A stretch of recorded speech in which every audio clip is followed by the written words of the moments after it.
Hello everyone, we are Team Root, and we are Andrew, Faisal, and Davis. We are working in a project with the EMS department for paramedic safety. We name our project Salamah, which means safety in Arabic, hoping the project will save lives. EMS providers work put them in dangerous situations. Their workspace being in the back of the ambulance offer no stable surfaces that they can balance on while attending to the patient. Providers spend most of their time with the patient in the chair, which leaves them with a limited reach and mobility, and when they stand, they lose their stability. This may cause EMS providers to compromise their own safety or the patient's safety while performing normal tasks their job requires.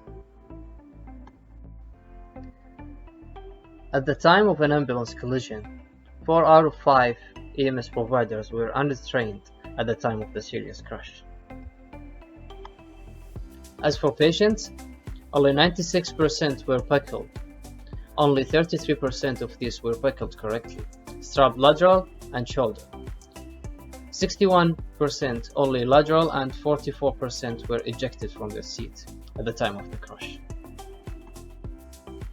Due to their weight, ambulance passengers are not legally required to be retrained. Due to their hindrance caused by current seat belts, they are rarely used by EMS providers.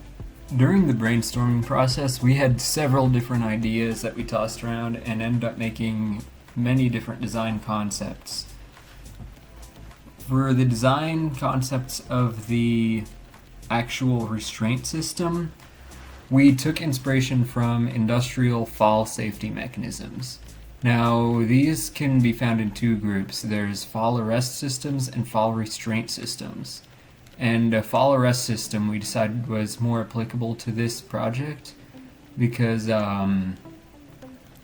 it features a coil of rope that automatically locks when high accelerations are present, but it does allow more free movement than a fall restraint system, which is basically just a leash on the worker that stops them from approaching a falling hazard. This isn't really an option in our application, however, so the fall arrest system is going to be a better option for us. Overall, I think it would have to activate much like the industrial system, where under 1g of acceleration it's going to seize and lock up with enough force that it's going to prevent a fall, and not too much force that's going to cause an injury in preventing a fall. Again, it's acceleration that causes injuries more so than force. The force that causes the injuries is simply the body's mass. As far as actually securing the fall arrest system to the ambulance goes, we had several ideas there.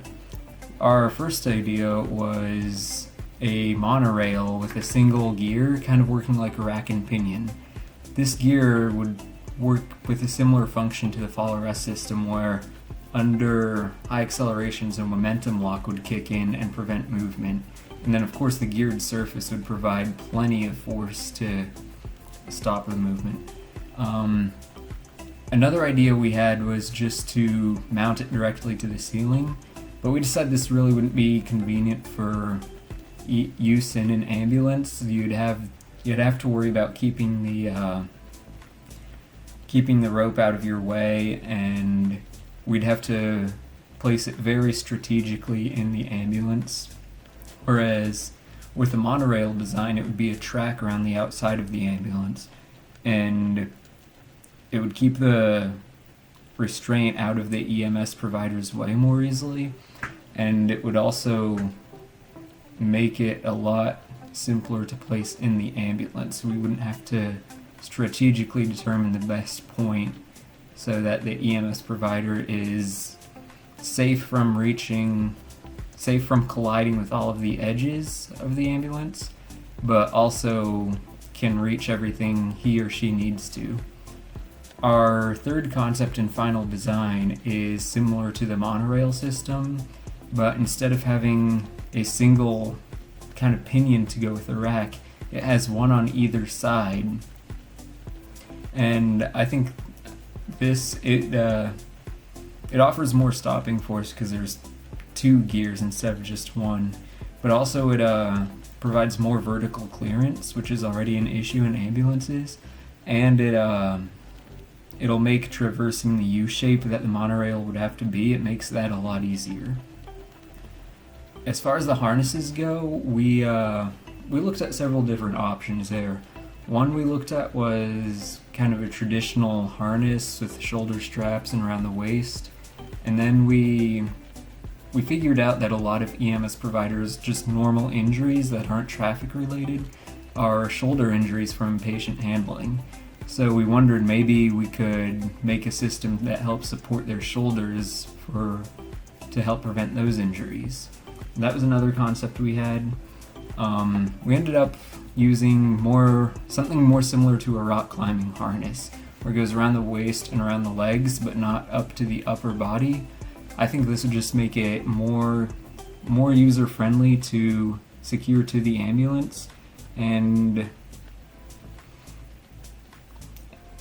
also it would still provide the support we needed. We could even make it kind of like a lifting belt instead of just a normal harness.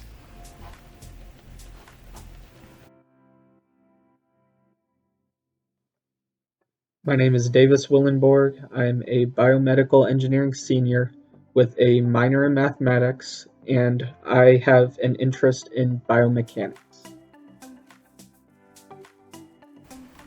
My name is Andrew Goodwin. I'm a senior in biomedical engineering, minoring in chemistry, with a special interest in physiology and biomechanics and ergonomics. My name is Faisal Ajlan. I'm a senior in biomedical engineering, interested in tissue engineering, with a degree in marketing. Each of us have had the opportunity to shadow EMS providers and learn about their career and some of the challenges they face in the workplace. Because of this, we wanted to design something that could improve their careers and lives.